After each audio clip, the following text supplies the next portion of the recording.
It's hard for us when we think about the generational disappointments and the generational struggles that are all that we have ever known, to come to a place where we can separate our experience from God's intention.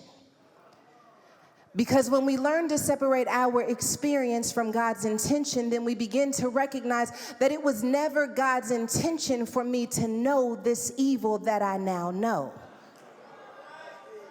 This was never God's intention. That's why we ask things like, where was God in the middle of this? The truth is that God is in the middle of it now because of the way that we acted out his plan. But the truth is that in God's original intention, you were never supposed to know betrayal. In God's original intention, you would have never known heartbreak. In God's original intention, there would have never been mass shootings. In God's original intention, the headlines wouldn't cause discouragement. In God's original intention, there was no broken family. In God's original intention, there were no abandonment issues. There were no rejection issues. This was not God's intention. And so I try to be careful not to place the blame on God for what humanity did, for what evil did, because I recognize that in God's original intention, it was never meant for me to know this. I was never supposed to know this level of brokenness. I was never supposed to know this level of depression. I was never supposed to know this level of insecurity. And the fact that I know it is a direct reflection of what